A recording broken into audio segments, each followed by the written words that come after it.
With a knot in my gut, I entered the restaurant. The supper was for my sister Emma's birthday. I would be thrilled in any other year, but today I was filled with fear. As usual, Emma was the focus of attention as the waiter escorted me to our table, where my parents and other family members were already sitting. "Lucy," at last, my mother yelled.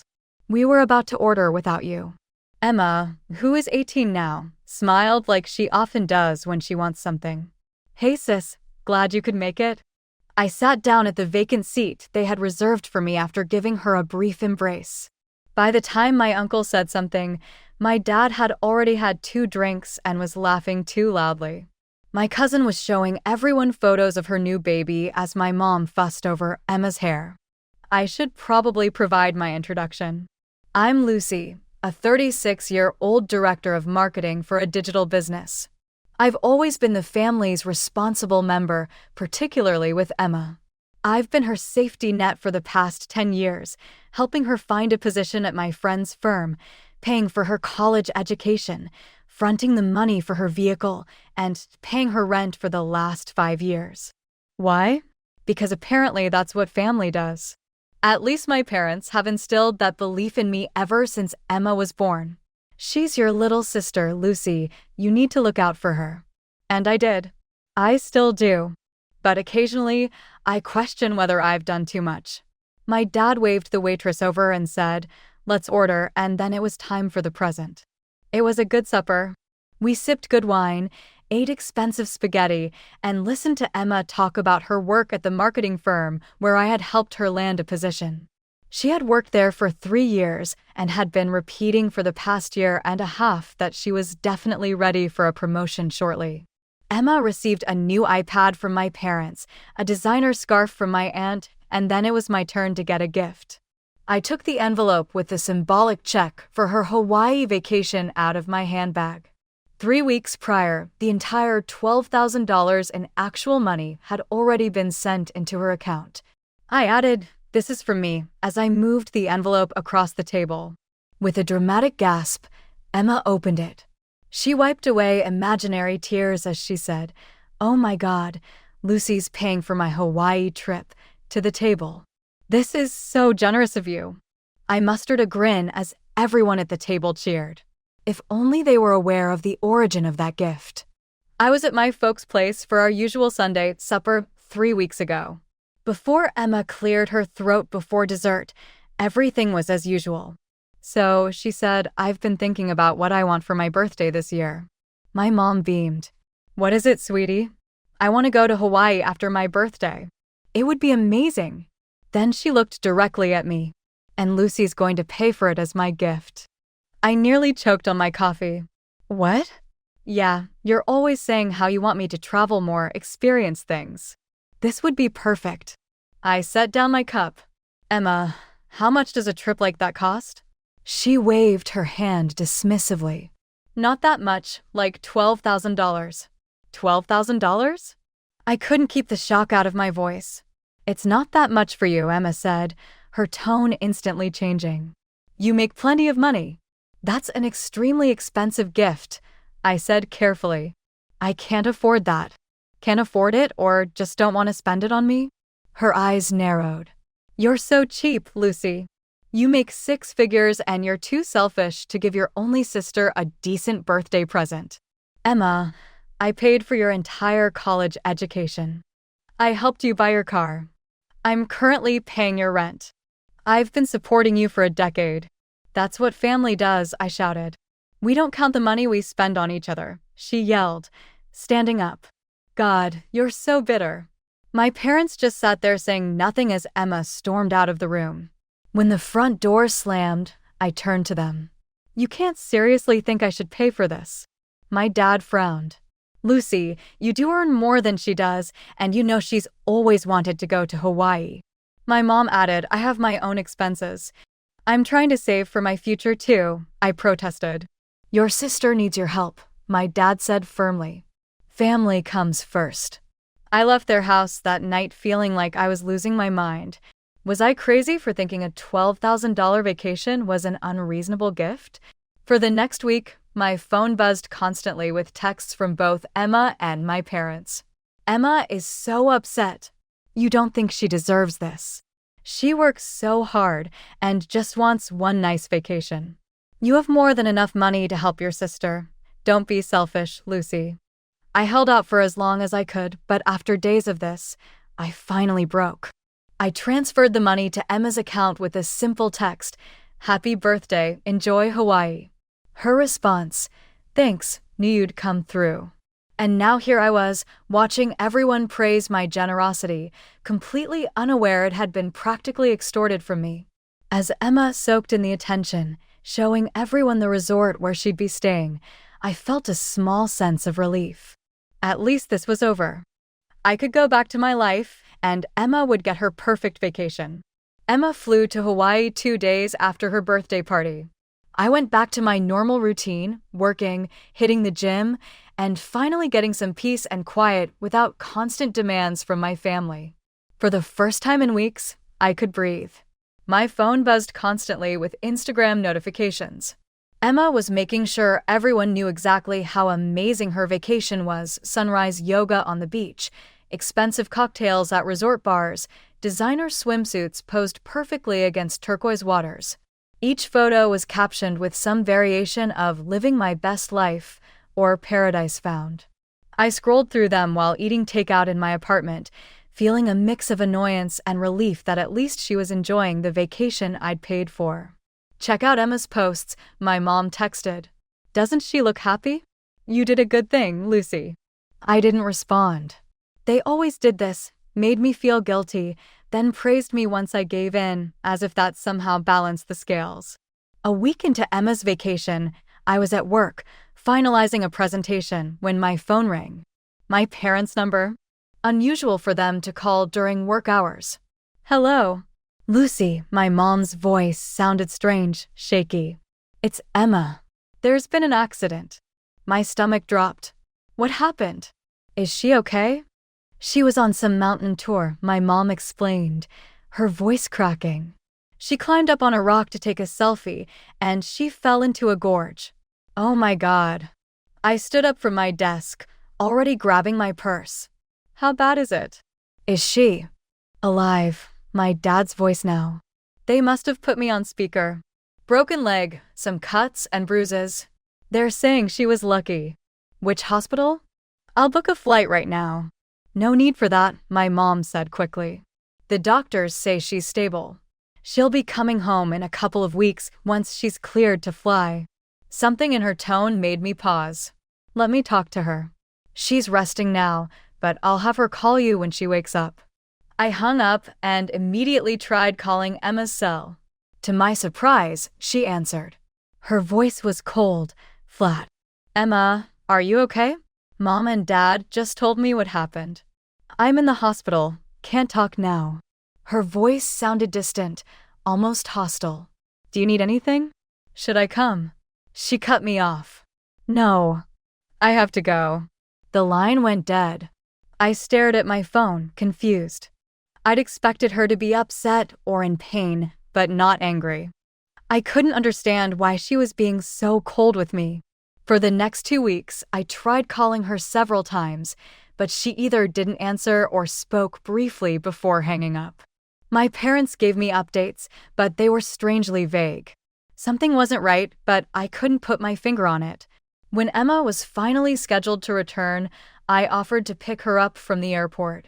Actually, my mom said hesitantly, Emma asked if we could come get her instead.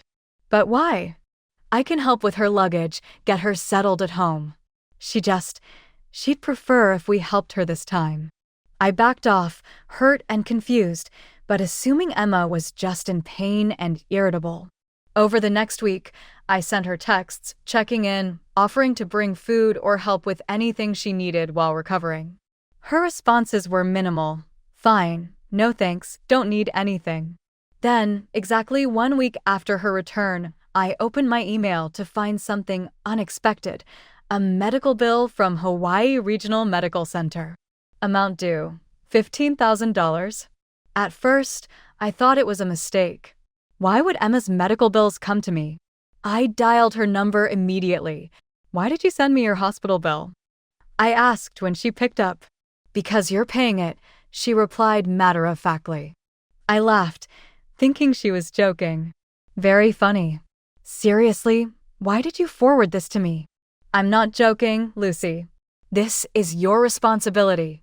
"My responsibility? How exactly is your medical bill my responsibility?" "You paid for the trip," she said, her voice hardening. "If you hadn't sent me to Hawaii, I wouldn't have gotten hurt." I nearly dropped my phone. "Are you serious right now? You wanted that trip. You begged for it. You climbed a rock to take a selfie, and you paid for it," she shouted. "Which makes you liable. If you don't pay this bill, I'll sue you and get the money anyway." "Sue me? Have you lost your mind?" "This is insane, Emma." "Whatever. You have the bill. Pay it by the end of the month." Her tone was so dismissive, so entitled. I could hardly believe it was my sister speaking. "I'm not paying a cent," I said firmly. "This is ridiculous." "We'll see about that," she snapped before hanging up. I paced around my apartment, too angry to sit still. How dare she? After everything I'd done for her over the years, now she expected me to foot the bill for her own carelessness? I thought back to how they'd pressured me into paying for the vacation in the first place. The constant texts, the guilt trips, the family dinner ambush. When I'd calmed down enough to think clearly, I called my parents.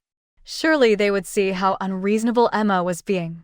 "Mom, Dad, did you know Emma sent me her medical bill and is demanding I pay it?"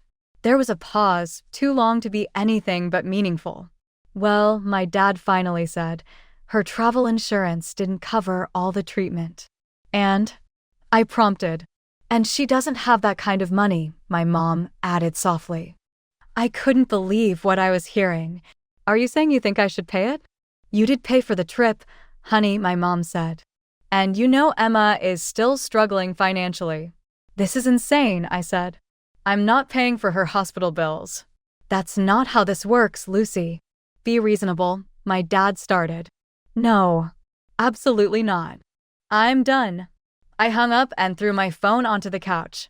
Within minutes, it started buzzing with messages from my parents. "Please reconsider. Family helps family. Don't be selfish." And from Emma, "Hope you're ready to go to court. Selfish bastard. Pathetic spinster with nothing better to do than count money." Each message made my blood boil hotter than the last. I was done being their ATM, done being manipulated into footing the bill for everything. I sat at my kitchen table, shaking with anger as I scrolled through Emma's texts. The names she called me: greedy, selfish, bitter spinster. Each one hurt more than the last. 10 years of support, and this was how she repaid me? I opened my laptop and logged into my bank account. I needed to know exactly how much I'd spent on Emma over the years. My fingers moved quickly through folders of financial records I'd thankfully kept organized. College tuition, $42,000 for 4 years at state. Car payment, $9,500, half of her Honda. Rent payments, $1,250 per month for 5 years, $75,000. I kept digging. Emergency dental work when she cracked a tooth. The professional wardrobe I bought when she started her job. The loan for her security deposit that was never repaid.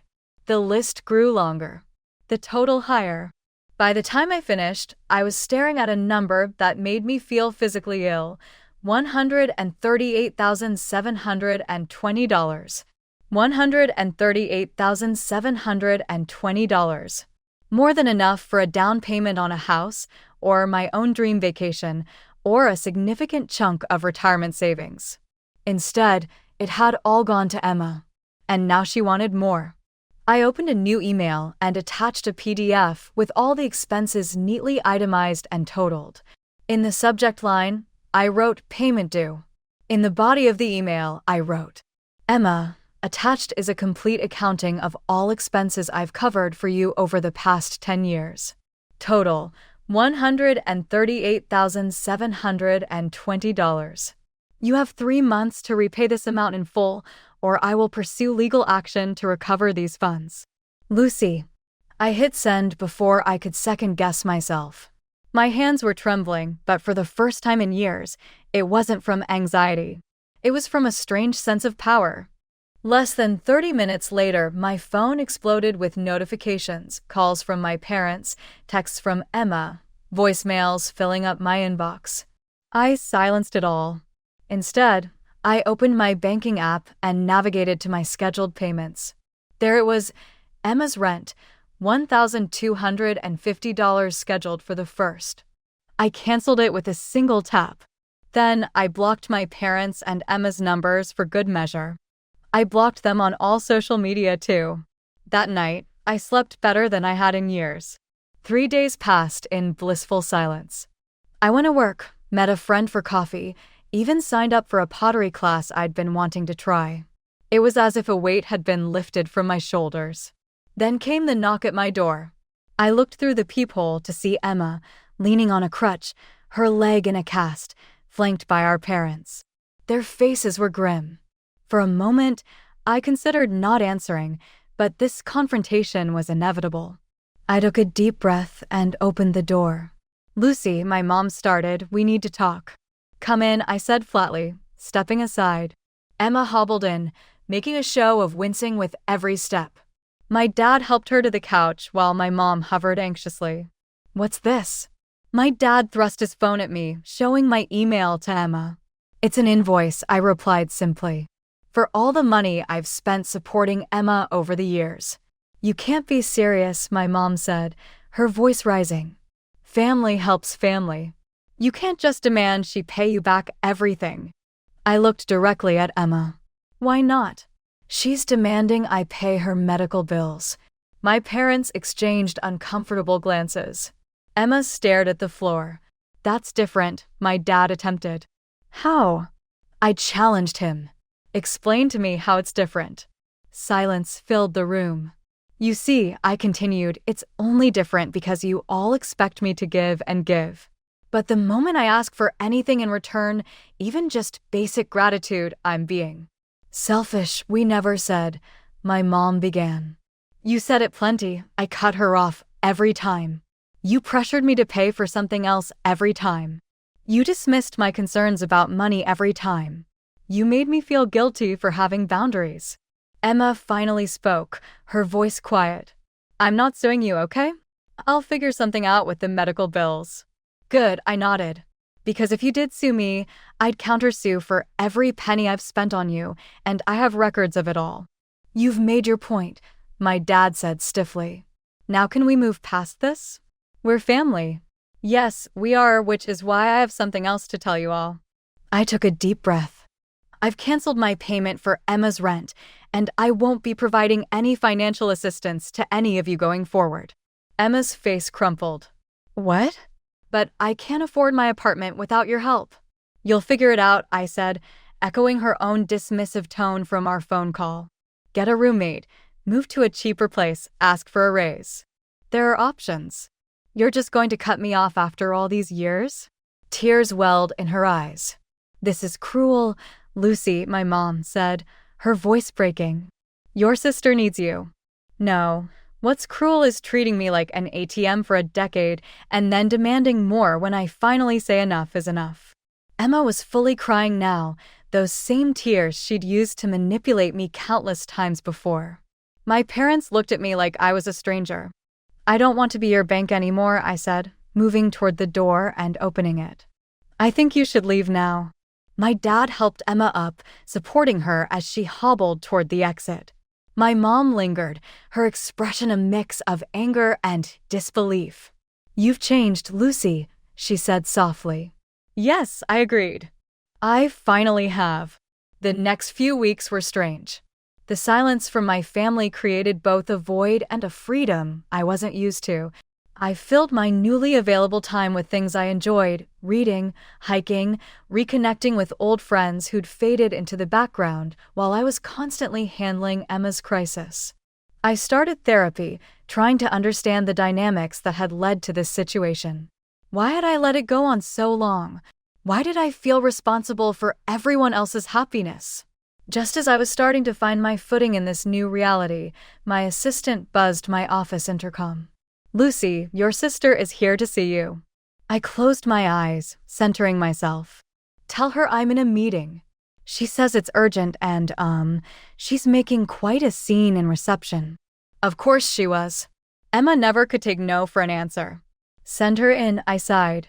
The door opened, and there was Emma, still in her cast, looking as pitiful as possible. She dressed down, I noticed immediately, worn jeans, a plain t-shirt, minimal makeup, the opposite of her usual polished appearance. A calculated move to appear desperate and broke. "Lucy," she said, her voice catching dramatically. "Please, I need to talk to you."